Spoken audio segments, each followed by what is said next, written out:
and vaccination. So I thank you for that greatly. So I've timed out maybe an hour and a half for everything just to learn and go through the things that we need to go through for this presentation. It might be shorter depending on people if they have questions or you know, they want to interject. Feel free to interject at any time if you have a question or want to ask anything. Near the end, we will review the survey. I'm assuming everyone has had a copy of the survey.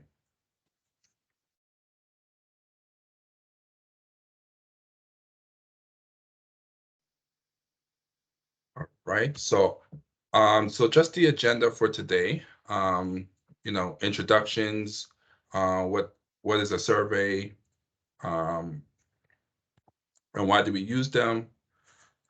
This is the most important part, how good surveys go bad. Also, you know, conducting the survey, just a little summary and recap, and then the review of the IPF survey that we do have. So like I said, I've allotted an hour and a half, but it might be shorter or so, but I'm happy to take breaks as people see fit. I also have closed caption at the bottom. So just in case people might be hard of hearing, they could read what I'm saying below. And everyone could read the closed caption below. Do you guys see it? Yes, I do. Yes, we can. Okay. That's an excellent idea, by the way. I love that. Well, thank you. You know, sometimes I get distracted and stuff, and I like to know what was said or what somebody said exactly. Even though English is my first language, I don't speak it the best, you know, as I should. So, you know, it's a whole laziness and not enunciating my words. So hopefully this will help as well. So I also want to mention that, you know, if you feel that you need to get up and, you know, get a drink, use the washroom, whatever, I'm not going to be offended. So do what you have to do to make yourself comfortable while you're here and you are with us. So I think the most important thing is that we should get to know everyone. So, you know, let's go around the room and you can tell us your name, where you're from, and if you like coffee or tea. Simple and done. So I'll begin. You know, my name is Colin Campbell. I am the manager of equity projects and initiatives with the Department of Health and Wellness. I am part of the steering committee on the IFP project with Darlene. And where I'm from, I was born and raised in Toronto. So that's where I'm from. So, and then coffee or tea, I would prefer tea. And I will pass it on to the next person I see in line. And the first person I see is Charles Shepard. Okay. Good afternoon, everyone. I'm sorry my video is not working, but I get the sound and I see most people. My name is Charles Shepard. I'm from Sydney, Cape Breton, AAA Cape Breton, and I'm a tea person. Red rose tea, the best tea. All right. All right. Pass it on to the next person, please. Charles. Okay, sorry about that, Colin. Louise, I can't. Louise Delisle. I couldn't tell where I was coming in this line, but my name is Louise Delisle, and I'm in the Shelburne area, and I like coffee. Thank you, Louise. And if you can pass on to someone else. The next person I think is Alan. Looks like.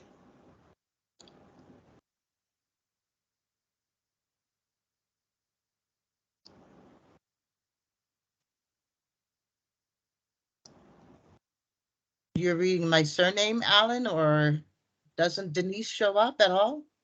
Oh, Denise there, yes. Okay, yes, Denise Allen. Yes, sorry. Okay, no worries. Well, as you've heard, my name is Denise Allen, and I'm from North Preston. I prefer, well, I don't know. I like both so much. Which one do I prefer? It depends on the time of day. In the morning, I prefer coffee. Before bed, I like tea. There you go. Thank you, Denise. If you could pass it on. Okay. So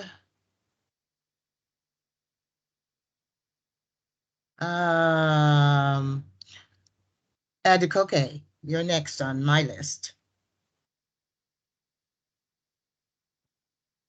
Good afternoon, everyone. My name is Adegoke. I'm part of the core team. Funny enough, I don't do coffee or tea. I just do water. But if I had to choose between the two, I'd probably choose tea. But I hardly do that also. I can't remember when last I took tea or coffee. It's probably many years. And I'm from the Halifax, HRM. So I'm going to pass it on to Bonita. I don't know if I pronounced that right.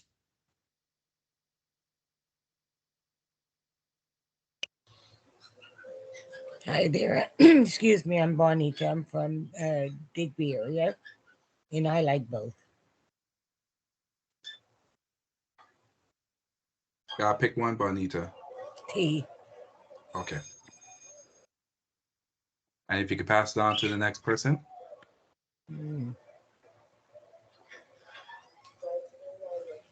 I have the worst computer in the history of computers, so I can't see.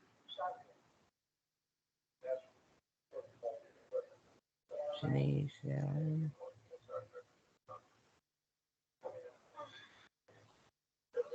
I really can't even see who's next here. I think you might have Fallon. Or is that your surname?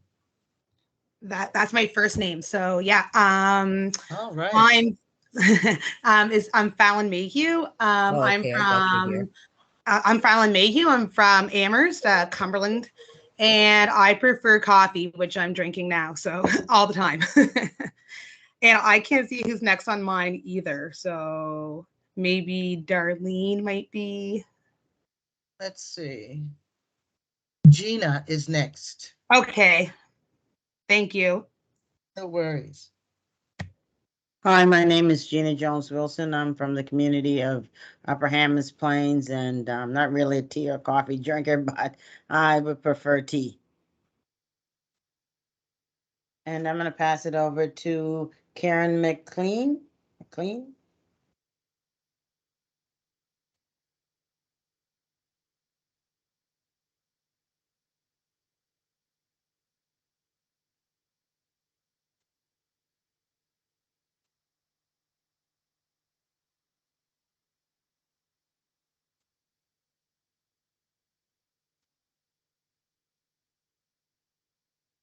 Are you there, Karen?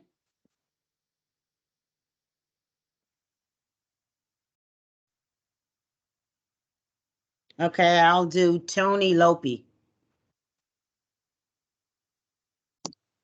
So my name's Tony Lopi, and I'm from Lucasville, but I live in Spring Hill currently. And I don't drink tea or coffee. I'm an apple juice kind of girl. Nice to meet you all. Great. And Tony, if you could pass it along to somebody else. I can only see people who have already gone.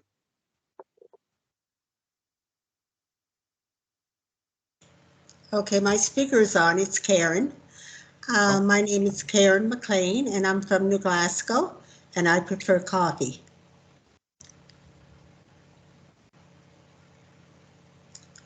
Is that everybody? Mariana? Yeah, hi everyone. So nice to meet you. My name is Mariana. I'm from the Campbell Valley area, and I prefer coffee.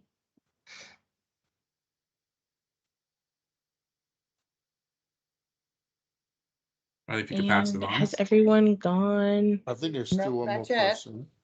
No, two I more think people. one I or think. two more. Yes. Ivan has to come on.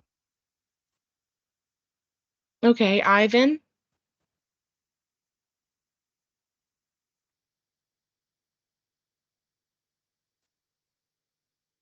Are you there?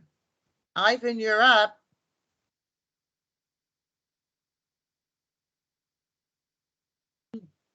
Probably still having technical difficulties. Louise, have you gone yet?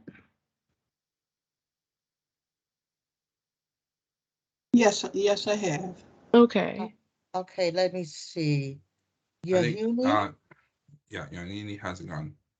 Yeah. Did we say that right? Yes, approximately. Say it Hello, good again. afternoon. Pronounce your name for me, please. Please. Sure, Yuhone. Yahone. Yeah. Okay. So I'm originally from Ethiopia, and right now I'm living in Halifax. And I prefer coffee since Ethiopia is a source of coffee. Great coffee in Ethiopia. Oh, when I lived there for 9 months, it was great coffee. Oh, thank Only you. time I drank coffee. Oh,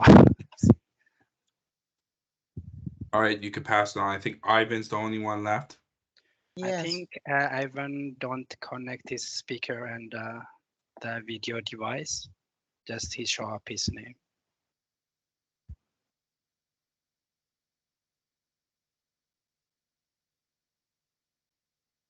I don't know, maybe he have technical problem or not. Is there anybody else?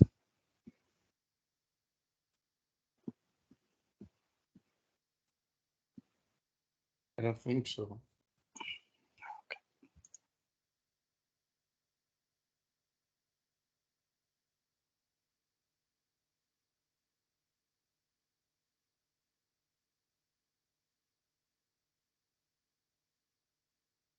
Ivan, you having trouble? Ivan is having trouble. His Okay. he's unmuted, but you can't hear him. But he can hear everything else. He can hear everything that we're saying. We just can't hear him.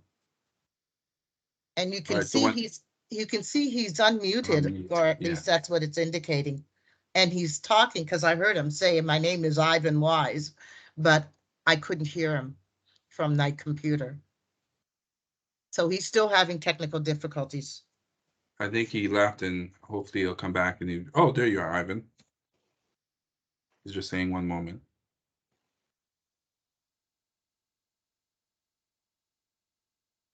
All right.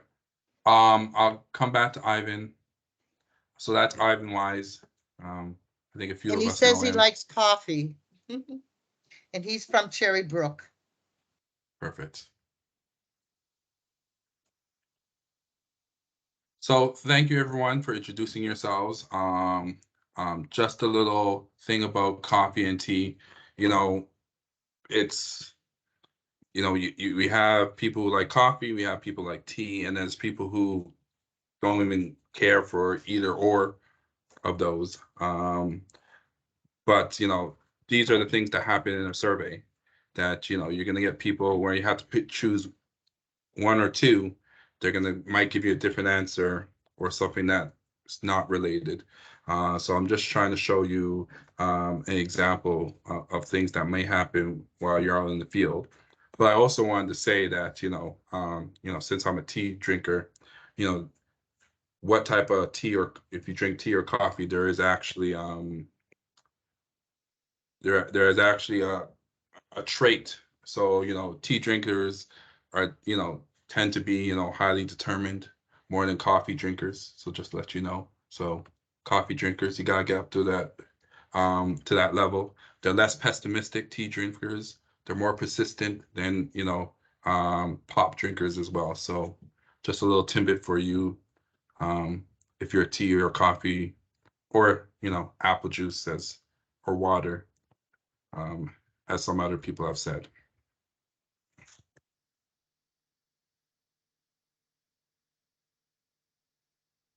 So what is a survey and why do we use them? So survey 101, simple. Surveys is just a collection of data, gathering information from individuals, groups, and community. There's two forms or ways of doing a survey. There's different methods in how to collect, but there's two forms, which is interview or personal, which we will be doing, and then self-administered. So self-administered is basically, when you call customer service and then they call you back and say, hey, can you do a survey for us? That's kind of self-administered. And then interviews or personal is that, someone calls you, a telemarketer or somebody saying, hey, we're doing a research study for Nano's research, and we'd like your opinion on politics or, the price of food and stuff like that. And somebody runs through the questions with you. That's personal or interview-based type of survey.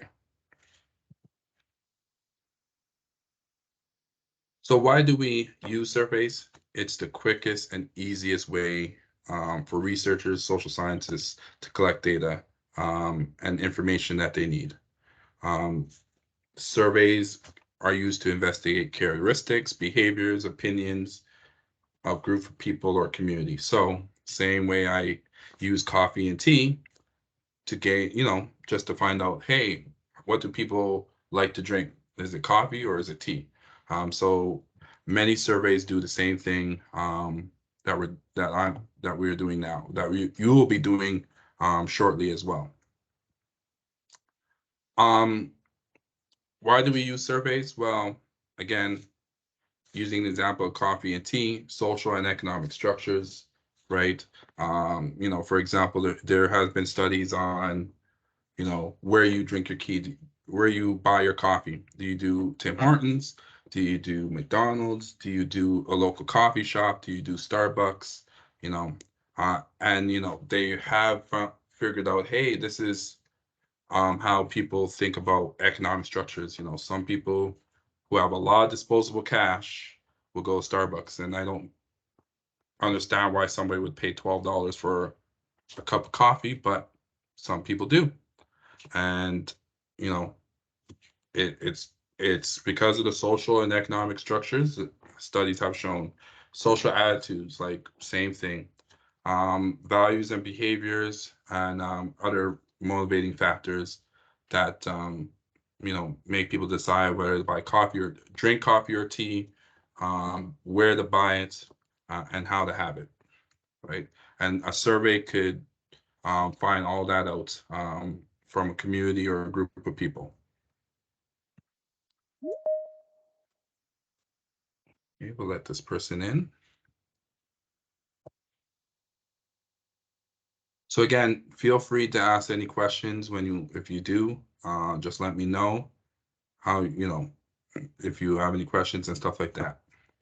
So the big part of surveys is not every survey is perfect, and we know that. And researchers and people who create design surveys adjust for that. And there's a lot of science behind it, standard error, standard deviation, which they put into account, which you don't need to know, which we have people like Darlene and social scientists and researchers at the IWK and Dalhousie that's going to do that for us. The important thing is, we want to eliminate the errors and the issues when we're collecting the data. Your role in this whole process, right? Because if data is collected wrong, that's how good surveys really do go bad. So I know you're reading the slide, and the slide says that for top quality surveys, there's 3 elements, but I have 4 things on the list, so I'm not crazy. I've added a 4th one, which pertains strongly to all the community surveyors here, so you know. I will pass out the presentation. You could take notes, but I will send that to you as well. And I believe Alagoke is going to send the video of this. So, I mean, the important things, top three are reliability, validity, and replicability is the top three to make a top quality survey. What you should be concerned about is random sampling. And I will talk about that a little bit more. But I'm going to show you a video about how surveys could go bad, how you write the questions, how you present yourself, how the way you say the questions can have an effect on how people answer, give an answer or respond. So here we go. So this is an old show called Yes, Prime Minister, a British show from the 80s, but I'll play it here. He's going to say something new and radical in the broadcast. What, that silly grand design? Bernard, that was precisely what you had to avoid.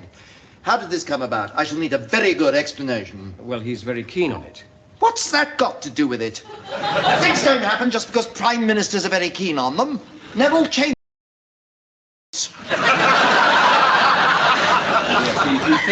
He thinks it's a vote winner. Ah, that's more serious. Sit down. What makes him think that? Well, the party have had an opinion poll done. It seems all the voters are in favour of bringing back national service. Well, have another opinion poll done showing the voters are against bringing back national service. We can't be for it and against. Of course they can, Bernard. Have you ever been surveyed? Yes. Well, not me, actually. My house. Oh, I see what you mean. Well, Bernard, you know what happens. A nice young lady comes up to you. Obviously, you want to create a good impression. You don't want to look a fool, do you? No. No. So she starts asking you some questions. Mr. Woolley, are you worried about the number of young people without jobs? Yes. Are you worried about the rise in crime among teenagers? Yes. Do you think there's a lack of discipline in our comprehensive schools? Yes. Do you think young people welcome some authority and leadership in their lives? Yes. Do you think they respond to a challenge? Yes. Would you be in favor of reintroducing national service? Oh, well, I suppose I might. Yes or no? Yes. Of course you would, Bernard. After all you've told you can't say no to that. So, they don't mention the first 5 questions, and they publish the last one. Is that really what they do? Well, not the reputable ones, no, but there aren't many of those. So, alternatively, the young lady can get the opposite result. How? Mr. Woolley, are you worried about the danger of war? Yes. Are you worried about the growth of armaments? Yes. Do you think there's a danger in giving young people guns and teaching them how to kill? Yes. Do you think it's wrong to force people to take up arms against their will? Yes. Would you oppose the reintroduction of national service? Yes. There you are, you see, Bernard. The perfect balanced sample. So, we just commissioned our own survey for the Ministry of Defence. See to it, Bernard. So he's going to... So I hope everyone understood the video. Basically, the survey, the first survey was like, oh, well, we want this type of answer, and this is where we're heading towards. And then he's like, well, if you change up the questions and you turn it to ask these type of questions, you will inevitably get those type of answers. So the survey that we created is quite open. Questions are open-ended. They don't lead people to a certain conclusion or a way of answering. However, how you ask the questions or your part of this process can lead to that. So for top quality survey, and like I said, no survey is perfect. We worked on, prior to you getting the survey, the top 3. So it doesn't lead people to answer a question a certain way. It leaves it open for them to answer it truthfully. So reliability is basically precision. So the survey has some precision to it. Validity is accuracy. So we are measuring what we want to measure, and that's about COVID-19, immunization and vaccinations in the Nova Scotia community. And recordability is basically, can this be repeated? And hopefully, we hope that it can be. And we've worked, Darlene, I mean, a good 6 to 8 months on this survey to get it to where it is, right? So I think from day one, I joined you guys in January. You guys were working on this survey, Darlene on the team when I joined the team. So we've worked to eliminate the possibility of what happened in the video where people are, funneled into an answer, and that's not a true reflection of what we want to get. We want true and genuine answers from people, right? So, as I said, there was 3. There's a 4th one in top quality surveys, and this is the role that you will play. And I'm asking, I'm praying, I'm hoping, I'm talking to Jesus here. I'm talking to the Lord. I'm talking to Allah, whichever religious you believe in. I need you, and what's important, I need you to do random sampling, right? And that's very key about your part, so a survey doesn't go bad. That's one of the first steps. And I say random sampling. I'll give you an example. So when people tend to do surveys, especially community-oriented surveys, they tend to go to people that they know, that they feel comfortable with. Because sometimes it's like, oh, well, I don't really like that person, or I don't really know them.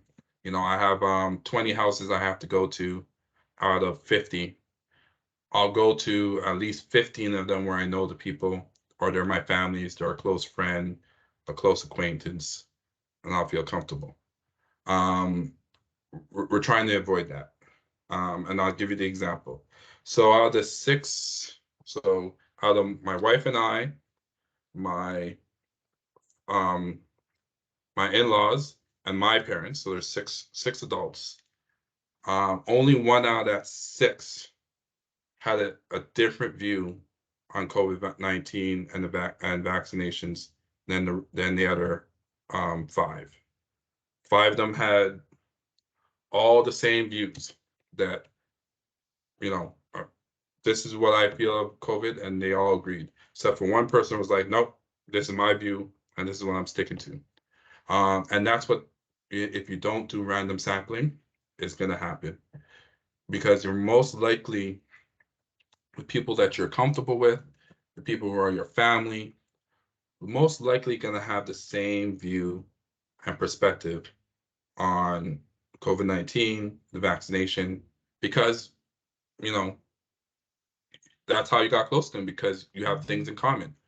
The person that you're not comfortable with, you don't know, you haven't opened up to, you don't know if they have that same viewpoint.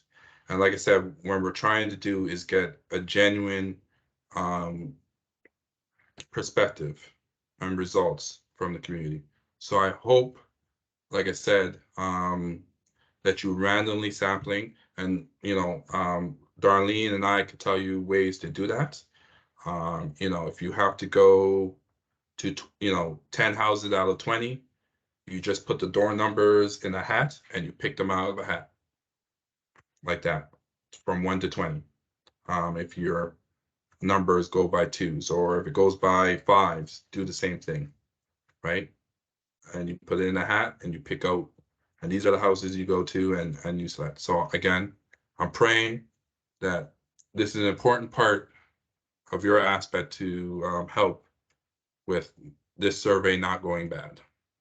Any questions for anybody?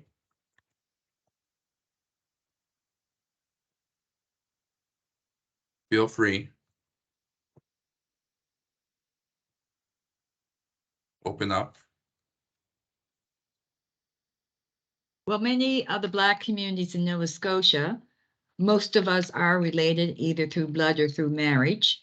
Right. But in the Black communities, there are different communities. Like in Digby, we had 3 Black communities. So random sampling for me in that case would making sure I get a certain number from Conway, from Acadiaville, and from Jordantown. Yes.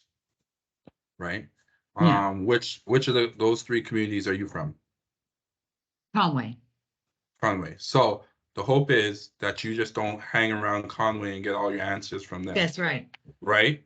So Yeah. we want you to go to Acadiaville, Jordantown, Yeah. to get others. Same way, you know, Upper Big Tracadie is I mean, Guysborough is another example of that, where there's a few communities all connected together. And, you know, if we have a person from Upper Big Tracadie, we're hoping that they could go to Lincolnville, Sunnyvale, to also do the surveying. So does everybody understand that part and that aspect of random sampling? So Yeah. just don't go ahead, Gina. For me, unfortunately, my community is small, so I'm gonna kind of have to do my random sampling, probably age and gender, because I know everybody up here, unfortunately. Yeah, and I So know that. it'll be getting Right. different views from different age groups and male versus female. I think that I'll do it that way, so that because older people tend to think different from a younger Right. group. So yeah, so I think that's how I'll do my community, is just to get it mixed up, because I know all the older people are going to think in a different way, and it's because they went through a vaccine. They went through they have had these what do they call these outbreaks before, so they kind of have a different outlook on vaccines and how they work and how they don't work. So yeah, that's where I think I'm gonna that's how I'm going to do my survey sampling. Well, that's perfect. As long as it's random and not really selective. And I understand there's going to be some type of selection, and you're going to know people, and that's fine. My time at Nova Scotian Affairs, it's you know the community, so you can't really do like, this is going to be a random. It can't be, right? Because you know the people, but as much as possible, please, say anything for any at our community, whether it's Greenville, or Shelburne, or Birchtown, North Preston. Some people are like, hey, I don't go down King Street, I don't pass the community center, but we're gonna need you to go past the community center, type of thing. Ivan has a couple of questions, so I'm going to put him on speaker. Maybe you'll be able to hear him, and if not, I'll just repeat his questions for you. Thank you so much, Denise. Okay, go Ivan.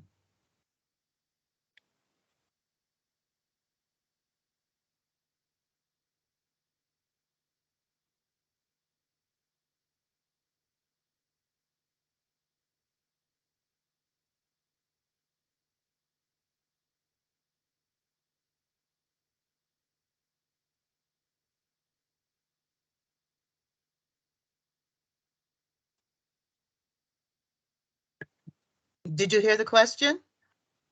I just saw his lips moving. I didn't hear a word. Okay, all right. I'll just repeat it. So he's the facilitator for Cherry Brook. Yes. And his questions are, one, should he survey every house in the community?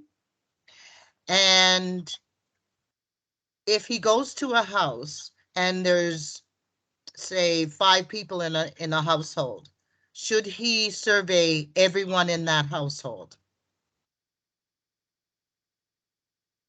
Is that it, Ivan? Okay. I will give that to Darlene. I don't think we figured that out yet. Because I know we can't survey every single person. So we are still trying to figure out what the level will be. Because it'll have to be in terms of population. And what our incentive allows. Because we are giving people an incentive to fill out the survey. I believe it's a $25 gift card. Yes. That they will that they will be receiving for filling out the survey. I mean, there's about 12,000, I would say more, but on paper. There's about 12,000 adults, Afro Scotian or people of African descent in the province. So as you can see, if we did all 12,000 at $25 a pop, we don't have that type of money. Yeah.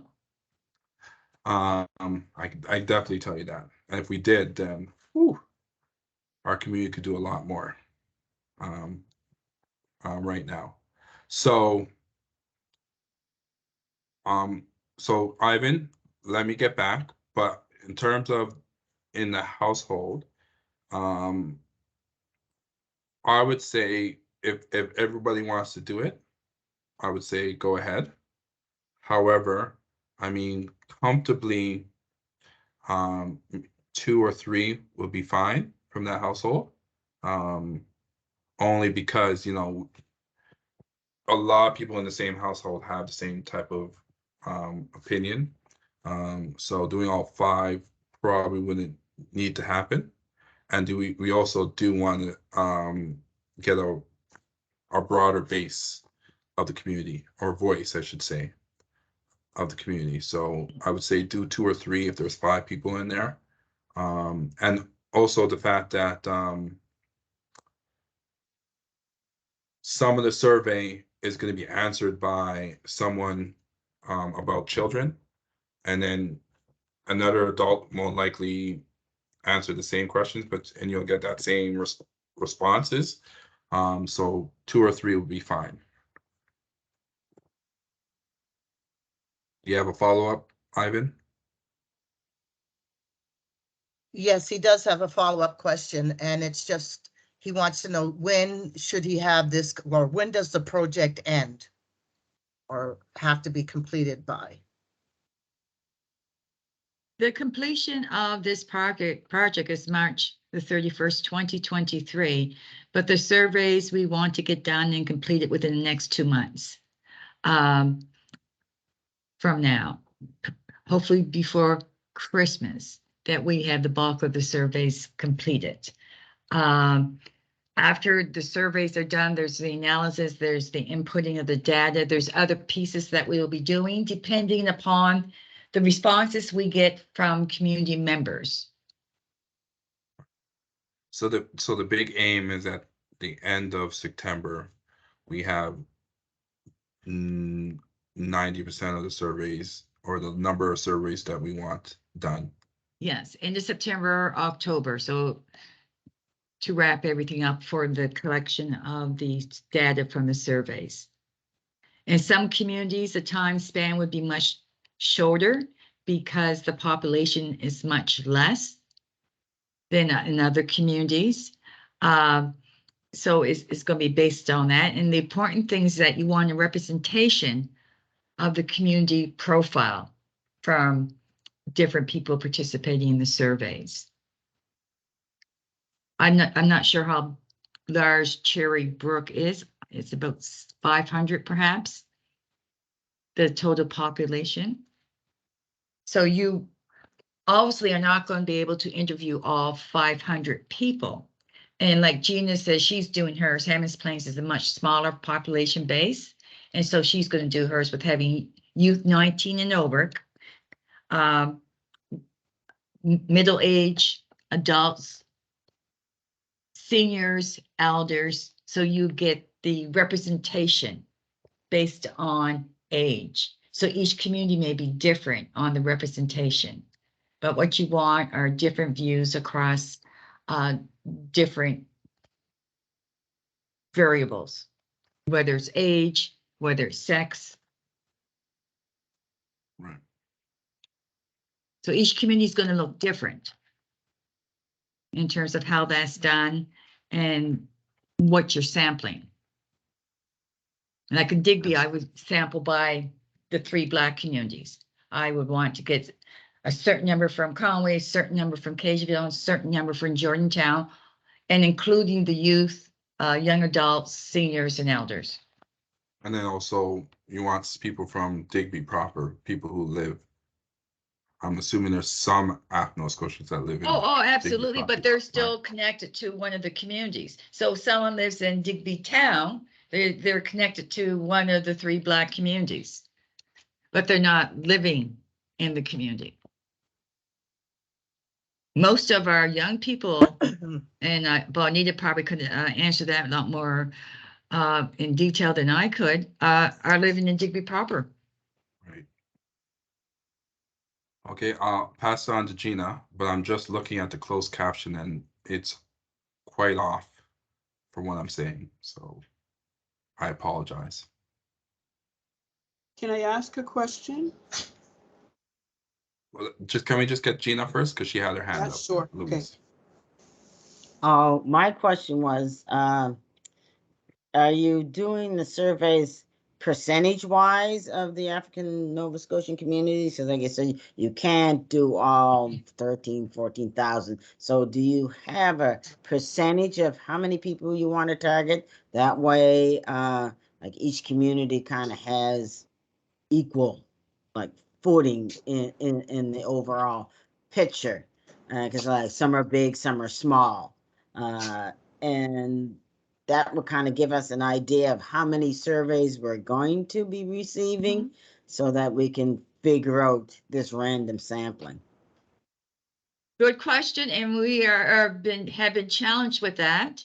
Once you get out and start looking at the population in your community, like for example, if Hammonds Plains has 200 people, and we're working with the social science team at Dalhousie to look at a formula for that in terms of, because we want to be able to generate the results, to speak with some precision that this is the voice of the Black community in Nova Scotia.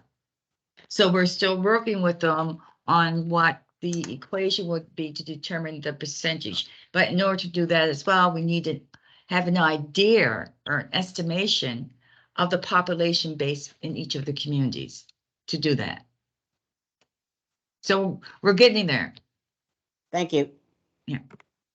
Louise, you're up next, and then Denise.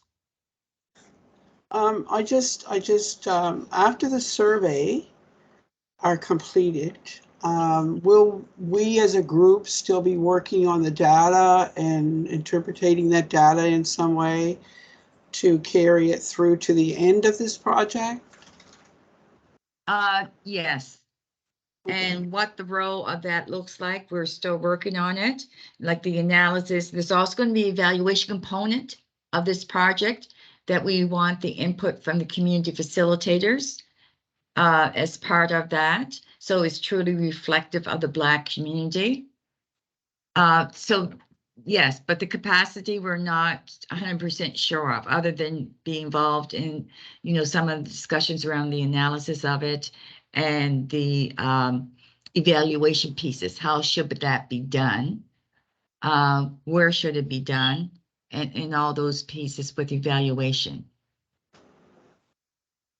Yeah, so we'll be involved in the dissemination of all this information that'll become, all this data that'll be coming from the communities.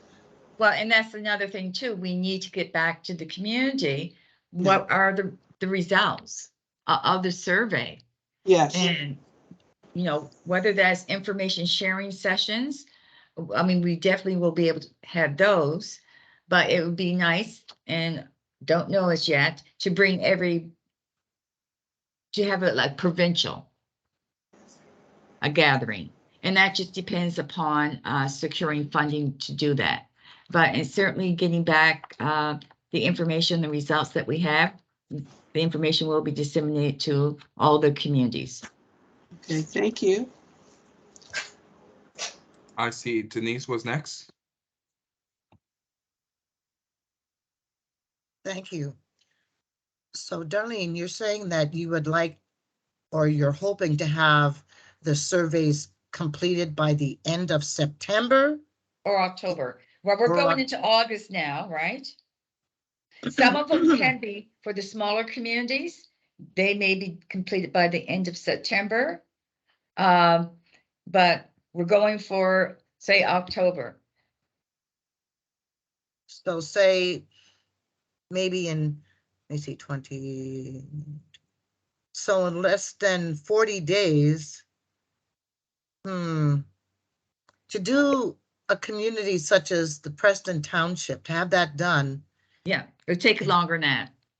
It's going to take, yeah, I don't, because you're looking at over 3,500 people, and we're not really sure what percentage will give us an honest, will capture an honest idea of what the community, how the community feels with respect to the survey. So you want it to be reflective of the community, because we don't want to mislead, right? I don't know. I'll do my best to get it done. No, but in those situations, like the large communities, like the Preston Township, we know that the numbers are there, and we know that it may take longer than October to do that. Okay. Right? Yes. Like, you make allowances for that, but there are a lot of smaller communities throughout Nova Scotia where it can be realistically done at the end of October. Yes. And Denise, I would say that we're not expecting you to do the whole 3,500 people. It likely probably be 5% of that population. Again, I haven't done the numbers, and I'm going to leave it to the people who get paid at Dalhousie to do that. To give us a number on, okay, each community should be doing 10% of their population, or 6% of their population should be doing the survey to get a true sampling of the Ethno Scotia community in the province. Yes. I saw Tony. Go ahead. Sorry, Denise. So that's the formula. Basically, it's just a small percentage of the population base that needs to be sampled. That's correct. Okay. Randomly. Just want to emphasize that again. Randomly. Oh yeah. Tony, anything else, Denise? Sorry. No, I'm finished. Thank you. Tony, you're up. Hi, I was wondering if we have representation in all 54 of our communities to make sure every community's voice is heard. The only community, well, the only community region that we're kind of missing right now would be from Middleton to Campbell. We have someone in Campbell, Gibson Woods, 3 Mile Plains, 5 Miles Plains. So that area from Middleton to Campbell, we don't have. I'm still in the process of recruiting. I originally had all the communities covered, but people got other jobs because we took a long time, much longer than I had anticipated, to complete the community surveys. I used to call it the never-ending survey. So I'm still looking for recruitment for some of the communities, but the goal is that we have representation. So no community will feel left out. And also inclusive of the survey are people from the African diaspora, whether they're immigrants or refugees, and there's probably 7 or 8, if not more, different ethnic groups within that. And the survey is going to be printed in 7 languages to ensure people whose first language are, for example, Swahili or French, that will be responsive to them. So the project itself, once you start getting into the details, is quite large. It's large in scope and it's large within the diversity of the Black population in Nova Scotia.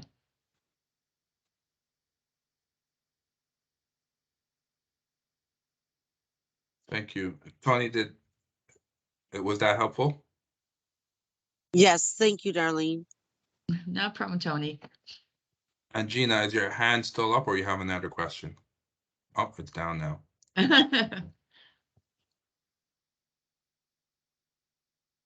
Okay, so I don't know if people want to take a small little break or just want to continue on with the presentation. Well, I'd like to continue on. I do too, because I think there's another session at 2:30. Yeah. Okay, no problem. Let's do that. Okay. And you guys can take a break then. Okay. So part 2 of how good surveys go bad. Interviewer biased, which would be the community facilitators. So interview biased has 4 effects. Interviewer effect, interviewer variability, prompting by the interviewer, and probing by the interviewer. So all these have an influence in how people are going to respond to you and to the questions that you pose. So here's a little test. If you have a pen and a paper, I want you to rank. So if you had your choice on who you want your interviewer to be, rank them, like who would be first, who would be second, you know, there's Tamakula, there's Marijam, there's Rajesh, and there's Flora. You know, write it down or make a mental note of it, and I'll ask if anybody wants to share and why they picked who they picked.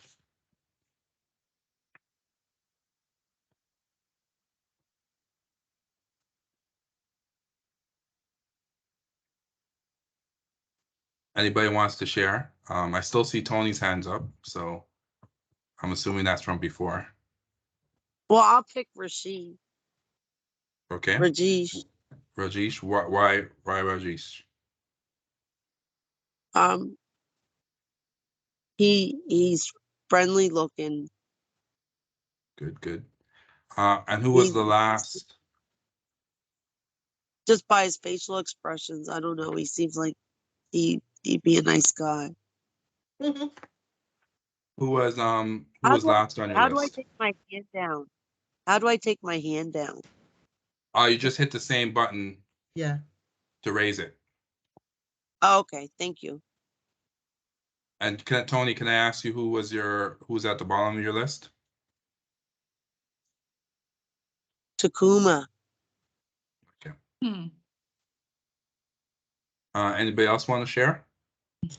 I picked Flora as first and Mary Jane as last. Understandable. Just because Flora seems very, very friendly, and I don't know, and I guess probably because she doesn't have a pleasant smile, I guess.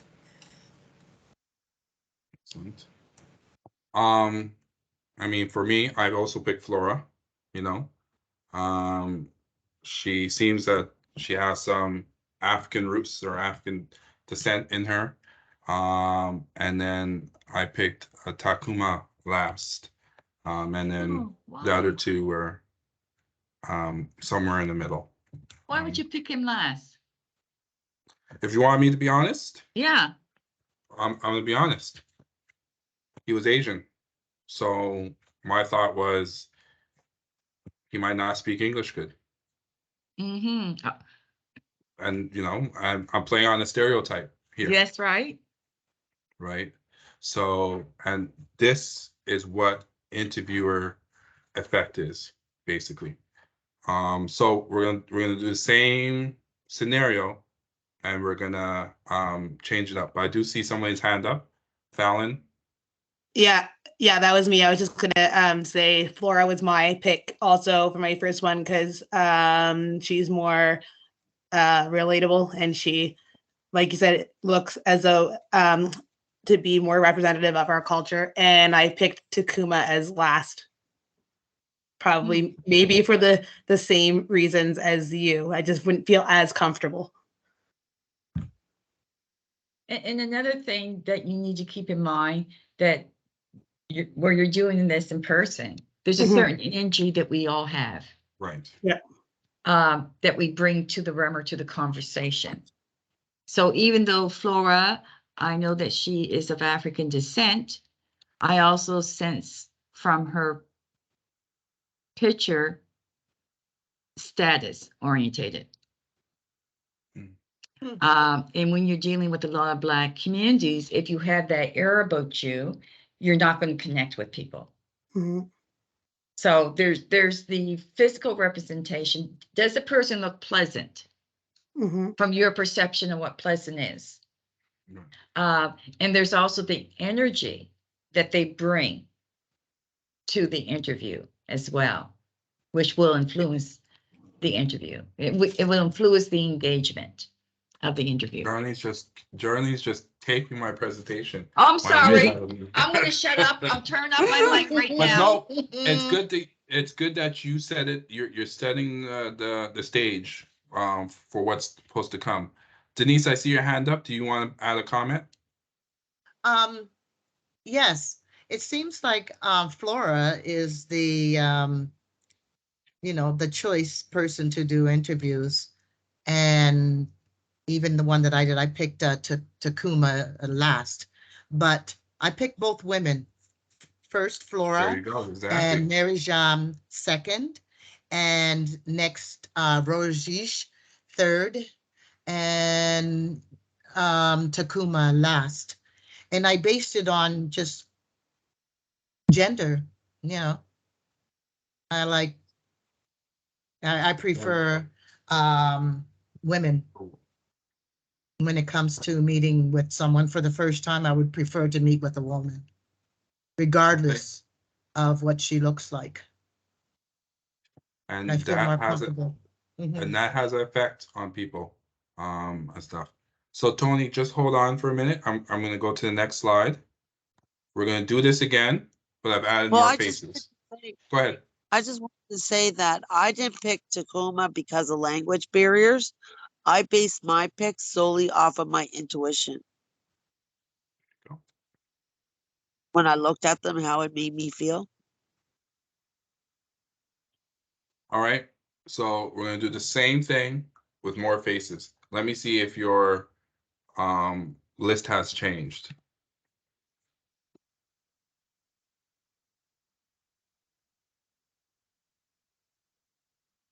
So pick your top two and then maybe pick your bottom two.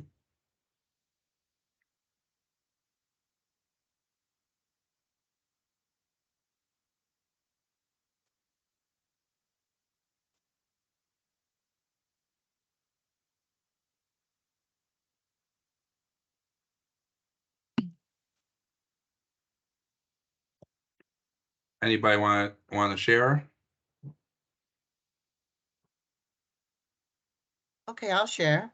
Top two, only thing has changed. I've decided to put Flora as number 2, Robin is number 1, and the bottom two would be Graham, and second from the bottom would be Takuma.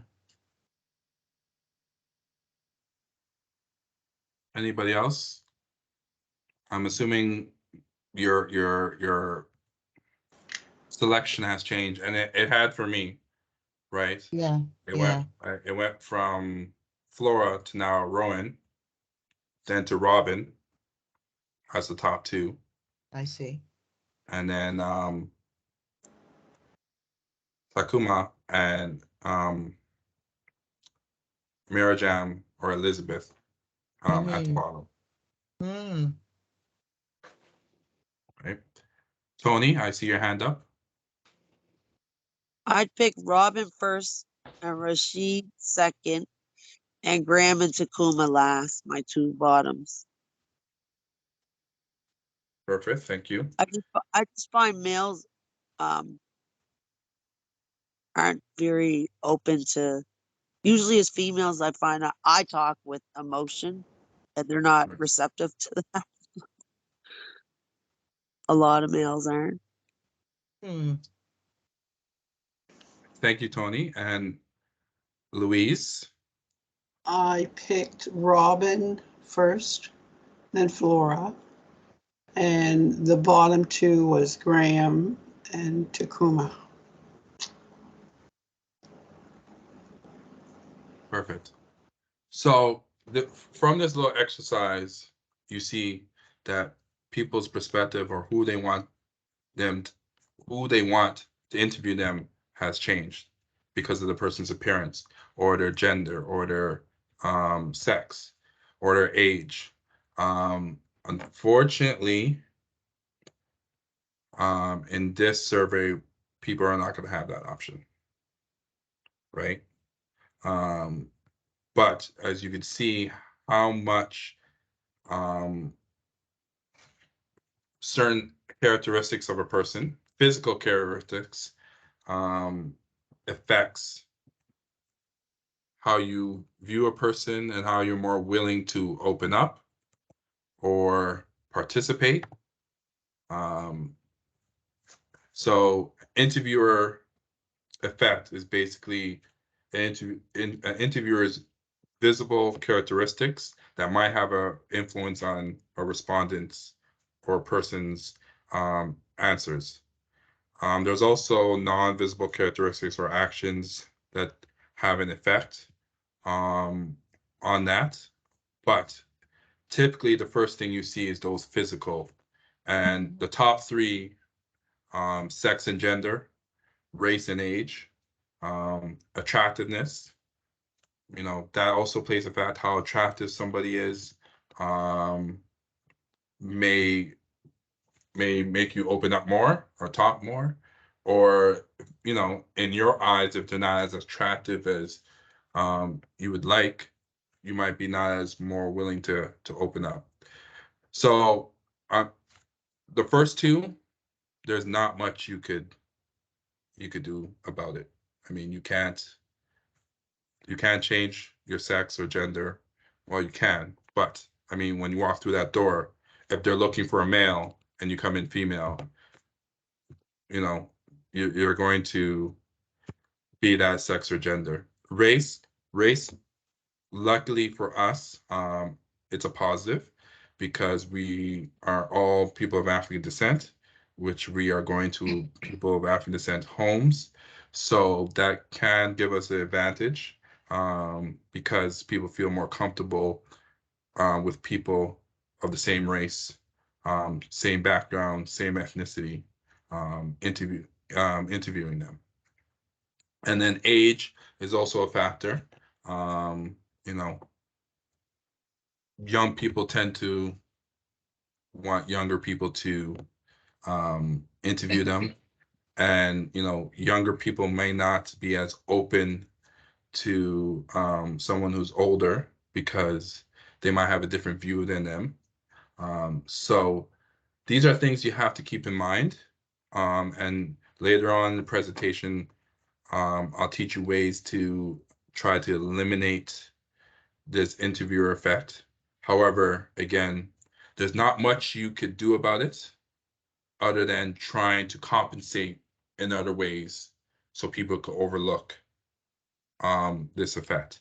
However, the last bullet, you have the greatest influence on. So your appearance, your address is very important. So if you look like you are just rolling out of bed, that has an effect on someone. And as Darlene said, if you come too polished, people might think you're snobby or What's the word that you used, Darlene? You're on mute. Status orientated. Status oriented. I like that. I'm gonna keep that in my my notebook. So yeah, people might think you're status oriented. So appearance does have a, or your dress. So dress comfortably, but also present yourself well. Because the other things, the first two, you know, like I said, you don't have the biggest influence on, but your appearance could start changing the way you look. And one of the things, you know, when my mom used to say, take care of your shoes, women like the men with nice shoes on, didn't believe her. And then when I started wearing nice shoes, then I started to like, oh, okay, you like my shoes, great. You want to have a conversation? Right? That type of thing. So that's important, right? So, you know, one of the biggest things I would say, you know, for the men, wear nice shoes. If you know you're going to a house, you know, where it's led by a woman, or, you know, there would be a woman that you will be surveying, right? I'm not saying you have to, but I'm just giving you an example. So interviewer variability. So there's also another effect, or bias, I should say, that affects how people will answer you.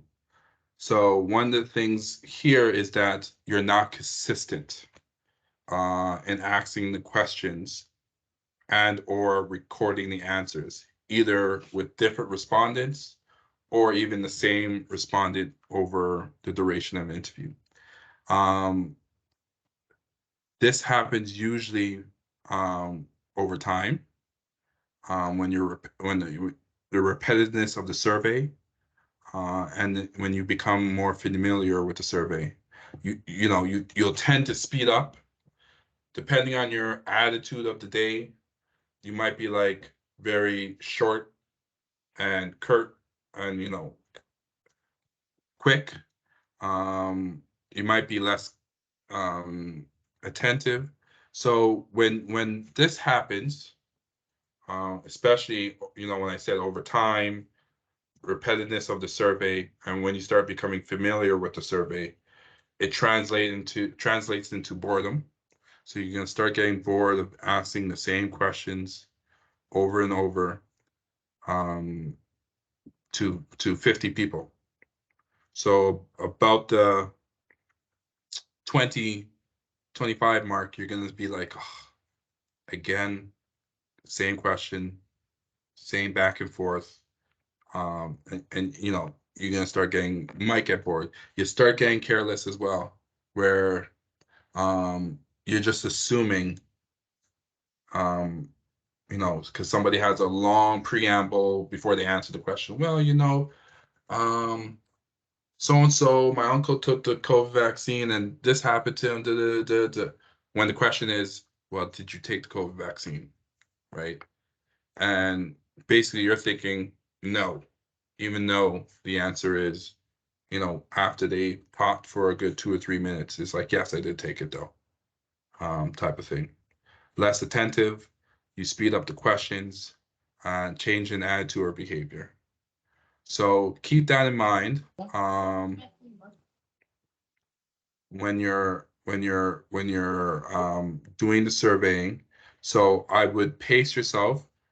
I mean, if you know that it takes an hour to do the survey, you know, the most I would do a day would be 5. But you know yourself, right? I would be comfortable doing 5 a day, right? With obviously some breaks in between doing the 5.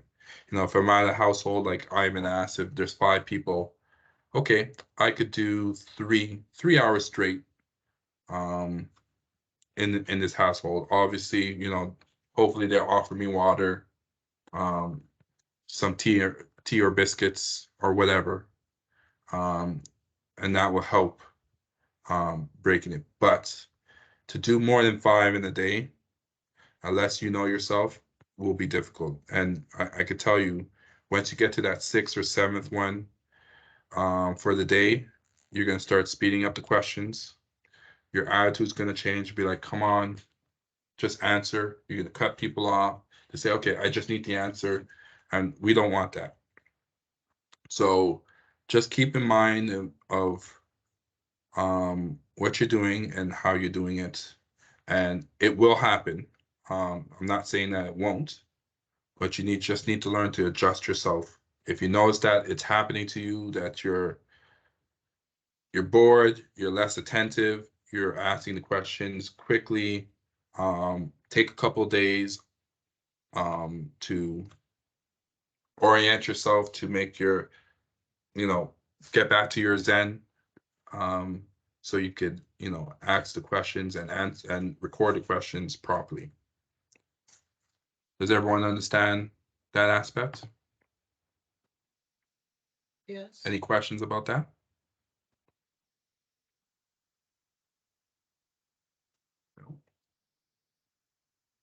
So another bias, and again, these are the, other than random sampling, these were also things that you will have an effect. And, if you don't try to mitigate or decrease these things from happening, a good survey can really go bad. Another one is prompting and probing. Prompting occurs, as it reads here, when an interview suggests a possible answer to a question to the respondent. So the example would be like somebody doesn't understand the question, what you and you're prompting them, well, from what I've heard you said before, this seems like a no, right? That's prompting. So if somebody doesn't understand a question, I would just repeat it to them, or try to say it in a different way, which doesn't lead to a suggested answer, right? One of the ways to eliminate prompting from the community facilitators is that the questions are standardized. So you don't pick and choose which question that you want to ask them. You go in order. And then probing is another issue. This is that if someone doesn't understand the question and they didn't really give an answer, and that is, for example, if it's a yes or no answer, and they put maybe,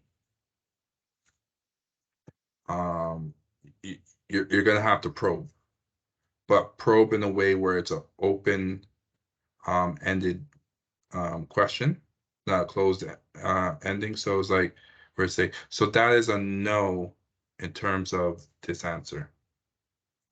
That's probing. Whereas you could say, well, that's incorrect probing. Where it's say, well, can you just tell me more about that?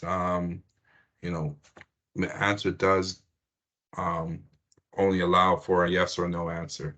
So if you can, can you please provide just a yes or a no as a response, right? So that's another interview bias that will affect how people respond. So if you prompt them by, suggesting a possible answer, they probably will answer it, just like in the video I showed you. You're leading them to a response that they may not want to give. And then probing, they don't understand the question, or they give an incomplete or inadequate answer. You're just helping them get to that part without, again, suggesting an answer. So conducting the survey, how to introduce yourself, how to introduce the survey, asking questions, how to record answers, and leaving the interview. Simple, how to introduce yourself, common courtesy, shaking someone's hands. I don't know if people feel comfortable with that.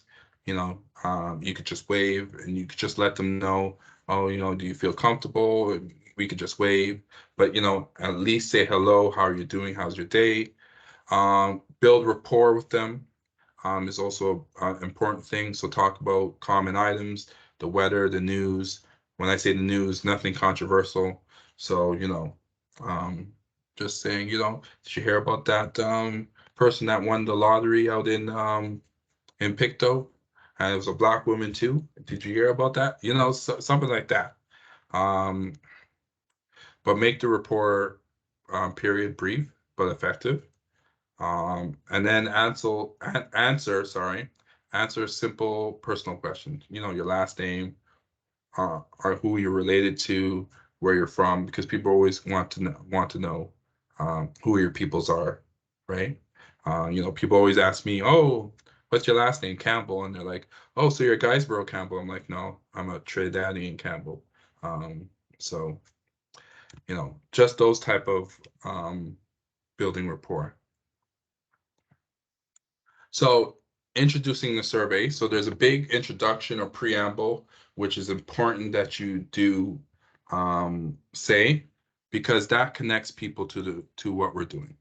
So people know and they're aware what the survey is about, and it alleviates any anxiety people might have, and gives a rationale for why they're participating. So it's essential to do. And this, just like how you introduce yourself, this decreases the interviewer effect and the interviewer variability, but more like the interviewer effect, the interviewer bias. Doing these things starts decreasing the effect that you have on people. And also introducing the survey, again, also has a way of decreasing people's your interview bias or effect, which again, the first two that you can't control, your age, your sex, your gender, and you know, your attractiveness. Those things you can't really control, but these things help to lessen that blow for somebody, right? Allow the respondent to read it if they want to. Provide a summary if needed, and also just don't give your opinion on the project or the subject matter. You know, as much as you can, dance around it, because you know you don't want to be introducing the survey and you telling them, well, you know, I didn't believe in the COVID vaccine and stuff like that, blah blah blah. That's just my opinion. Well, what type of responses do you think someone's going to give you if you are asking them about their vaccine status? If you just told them you didn't really believe in the vaccine, right? Because they're probably going to want to give the answers that suits you, because they don't want any issue or any problems, or you know, for you to look at them in a certain way. So asking the questions, be consistent. Stick to the order of the questions. Ask the questions in the same tone and demeanor. Ask questions as written. No variation in the wording, because that could mean a different way of interpretation, and we want everyone to have the same type of interpretation. That's why it took so long to get the survey just right, because a 4 or a B or African descent or African Nova Scotian just had a different interpretation for certain people. And you know, And I can tell you in those meetings, and Darlene can say the same, what is this question trying to ask? And I said, well, I think it's trying to ask this. And Darlene would say, no, I think it's asking this. And somebody else would say, well, I think it's asking both. So we worked really hard on the questions. So as much as possible, ask the questions as written in the order as they come, and then ask the questions in the same tone and demeanor. And this will work on interviewer variability at its best, right? Again, this will help decrease the interview variability, where you have an effect on how people respond. Can I So- interrupt for a second? Someone Yes. just sent you a message saying that they have another meeting Okay, after this, but we're going to stay on the same link after Colin finishes this training session. We're just going to stay on this link. So don't worry that, it's 2:30. And once Colin has finished, we'll take, 10-minute break before we start the next one. I have about 5-10 minutes left. Okay, and after that, we'll take a break, but we're going to stay right on the same link. Okay. Thanks, Darlene. So did somebody have a question, or they just said they had to go away? Yeah, I do have one question. Okay, go ahead, please. What about if we did the interview over the phone? In some situations, the person may say to you, I don't want an in-person meeting. I prefer a phone meeting or a virtual meeting. Then you would accommodate him or her.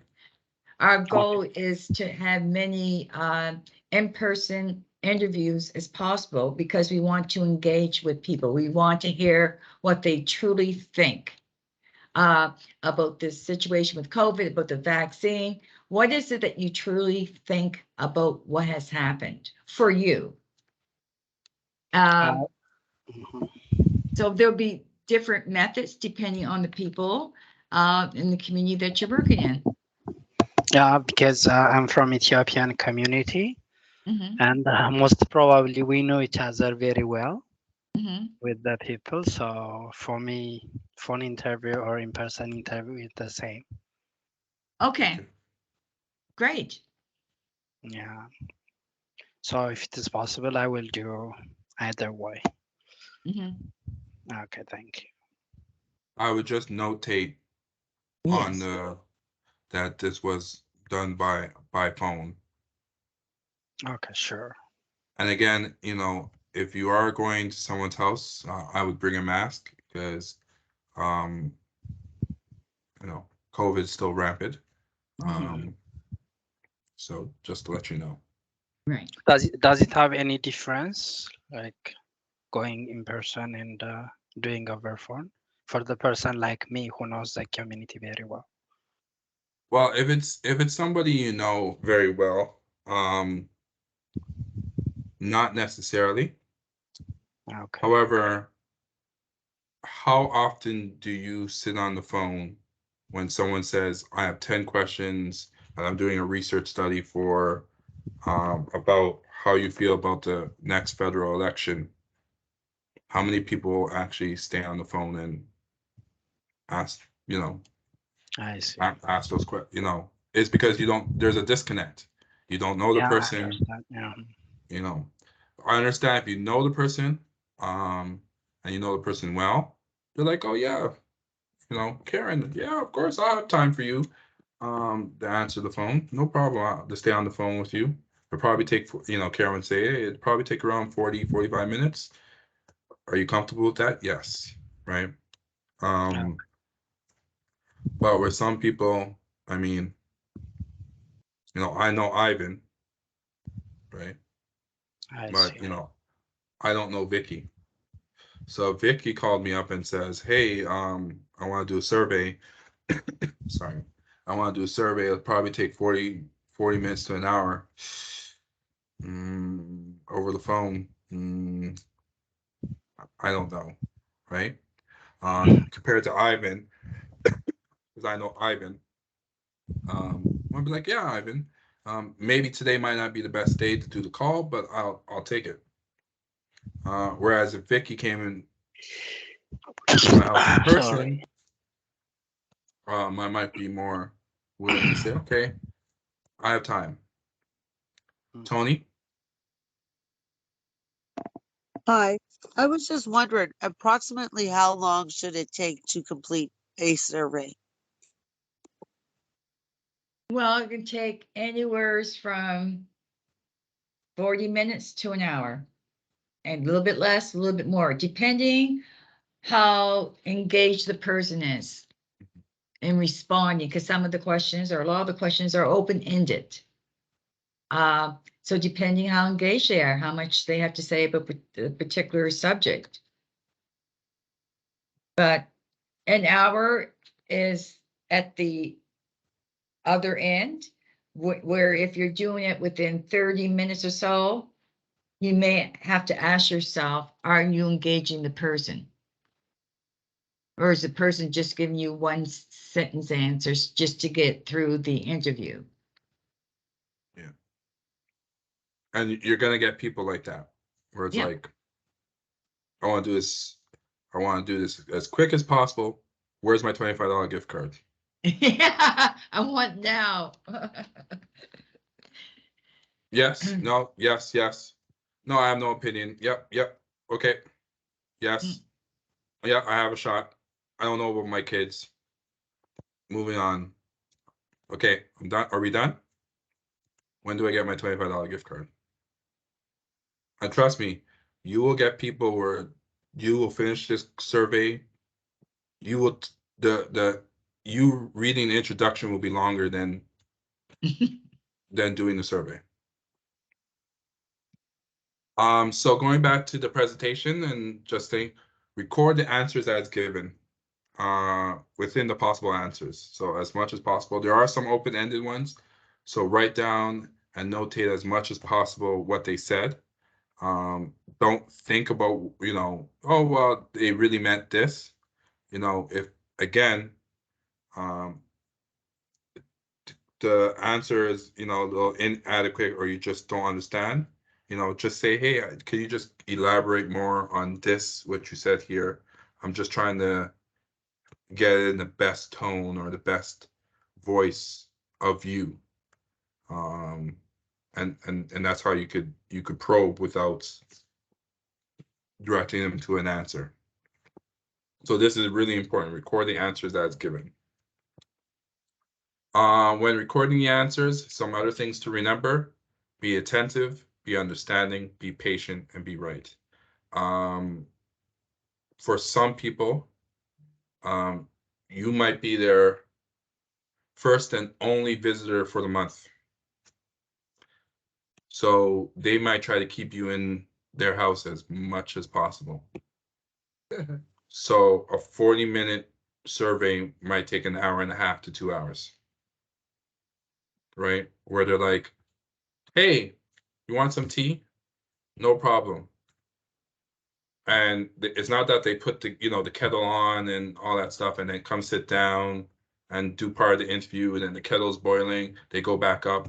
No, they'll stay in the kitchen, get the teacups out, get their nice teacups out because they have company, wash them, get the nice tea, set everything nice, and that's 20 minutes of your time.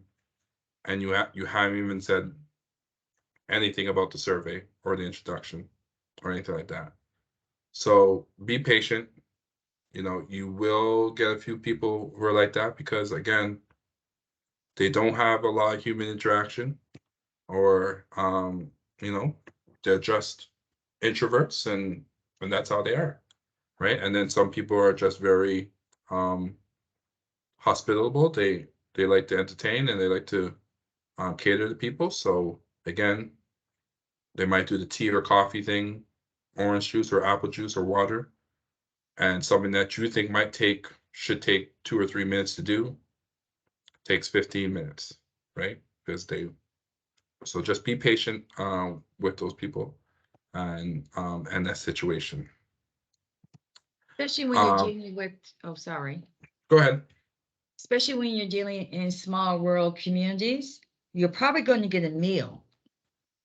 I mean, which is, it takes a lot of your time, and instead of being in and out and finished within an hour, you might be there a little bit longer.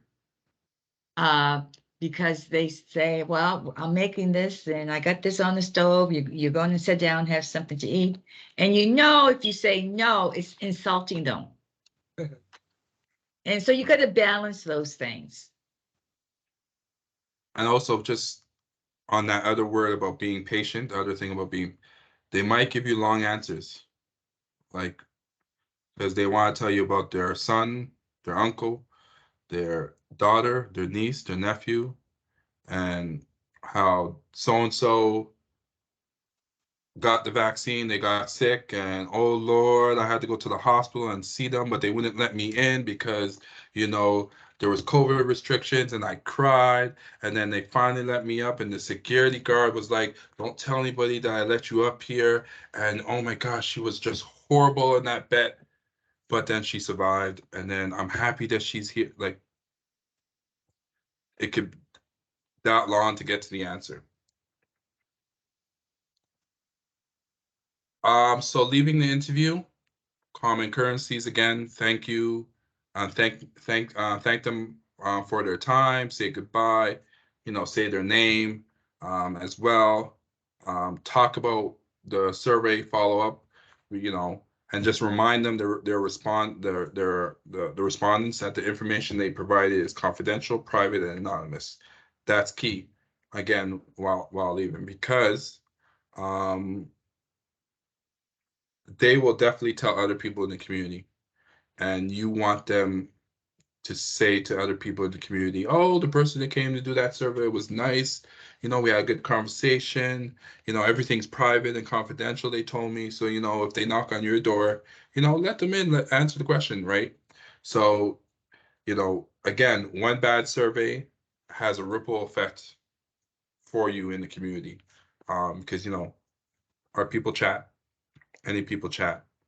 So we don't want to have that effect against you.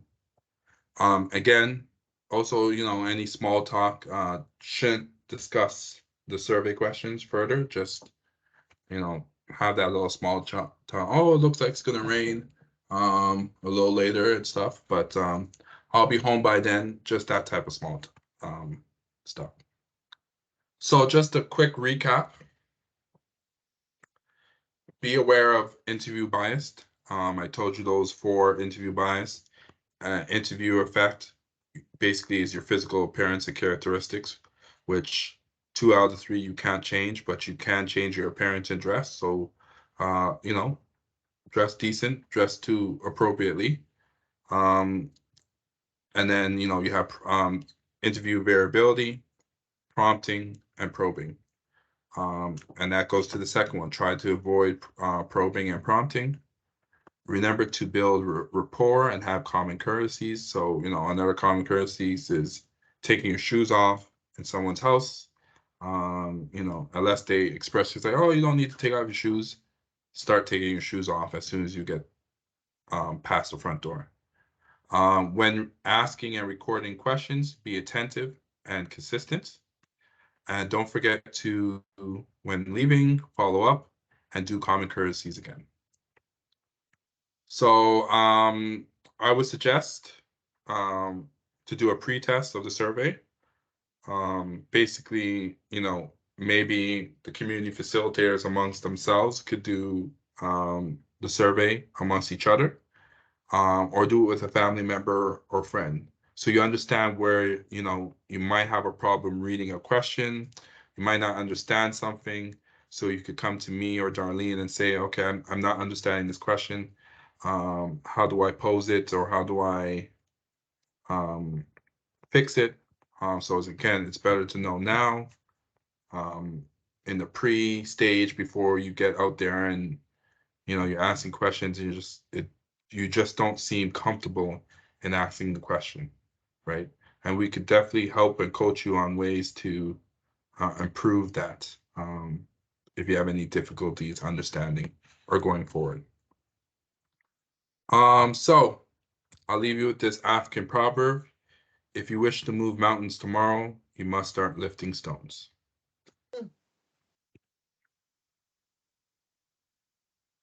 So I thank everybody. Is there any questions, any comments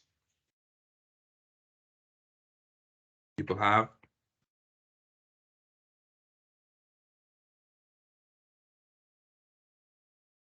Thank Sure, you, you're quite Colin. It welcome. was very practical information that people can be mindful of when doing the survey. So that is very valuable presentation that you have done. So thank you very, very much.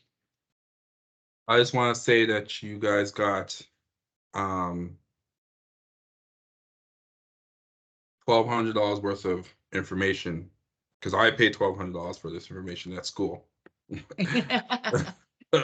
when I went to school, and I'm telling you, it's a lot, and there's a lot more, but you know, it's if you're in that realm, it's important to know, and I'm glad that, and I'm looking forward to helping anybody if they need help or assistance. You know, my email and number, I think Darlene will share it. But just reach out if you're out in the community and you have a concern or an issue. But you know, do that pre-test. Do at least one or two with a family member or another community facilitator here that's present, and see how things go.